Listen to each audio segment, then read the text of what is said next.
इस एपिसोड की शुरुआत उस मोमेंट से होती है जब पहली गलती ऑफिशियली एक्सेप्ट की जाती है। कंस्ट्रक्शन साइट पर एक डिज़ाइन अजम्पशन गलत निकल जाता है। कोई बड़ा एक्सीडेंट नहीं होता, पर इम्पैक्ट क्लियर होता है, टाइमलाइन और बजट दोनों पर। पहले ऐसे मोमेंट्स में ब्लेम क्वाइटली शिफ्ट हो जाता था या फिर जस्टिफिकेशन लाउड हो जाती थी।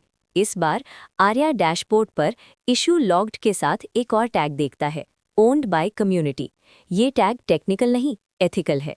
हमने ये चुना था, वो सोचता है, अब हम ही इसे सुधारेंगे। अनु एक ओपन एरर रिव्यू में बैठी होती है, जहां कोई डिफेंस प्रेजेंटेशन नहीं होती। इंजीनियर कामली बताता है कि अजम्पशन क्यों गलत लगा और क्या सीखा गया। अनु पूछती है कि कौन कौन अफेक्टेड होगा और कौन कौन साथ खड़ा रहेगा। लोग हाथ उठाते हैं, सिर्फ एक्सपर्ट्स नहीं, रेजिडेंट्स भी। गलती को छुपाना आसान होता है, अनु कहती है, पर गलती को जगह देना ही लर्निंग होता है।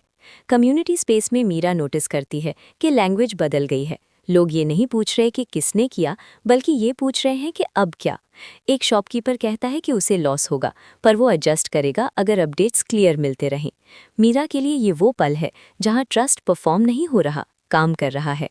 उसकी डायरी में एक लाइन जुड़ती है, mistakes feel lighter when they are shared. Riya youth के साथ एक डिफ़िकल्ट कॉन्वर्सेशन करती है, फेलियर लिटरेसी। यूथ को बताया जाता है कि गलती का मतलब इनकॉम्पिटेंस नहीं होता, पर रेपिटेशन का मतलब निग्लेक्ट होता है। एक यूथ एडमिट करता है कि उसे डर है कि लोग गलती माफ़ नहीं करेंगे। रिया कहती है कि माफ़ी एक प्रोसेस है, और प्रोसेस तभी चलती है जब सच टाइम पर बोला जाए। ये बात यूथ को करेज देती है, परफेक्ट होने का नहीं, प्रेजेंट रहने का।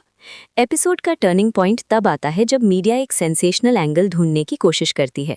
हेडलाइंस रेडी हैं, पर कम्युनिटी पहले ही एक डिटेल्ड अपडेट शेयर कर चुकी होती है। What went wrong, what changes, what stage the same. Shock का स्पेस ही नहीं बचता। आर्या नोटिस करता है कि जब गलती को जगह मिल जाए तो ड्रामा भटक जाता है। अनु क्वाइटली कहती है कि ट्रांसपेरेंसी ने यहाँ शील्ड का काम किया। क्लाइमैक्स में एक सिंबॉलिक एक्ट होता है। प्रोजेक्ट साइट पर एक बोर्ड लगता है, लेसन सो फार। कोई अपॉलॉजी पोस्टर नहीं, कोई पीआर स्लोगन नहीं, सिर्फ learning points updated weekly. Meera उस बोर्ड को देखकर मुस्कुराती है, क्योंकि गलती अब शर्म का सबब नहीं, समझ का सोर्स बन चुकी है। रिया यूथ से कहती है कि आज उन्होंने फेलियर से भागना नहीं सीखा, उसके साथ काम करना सीखा।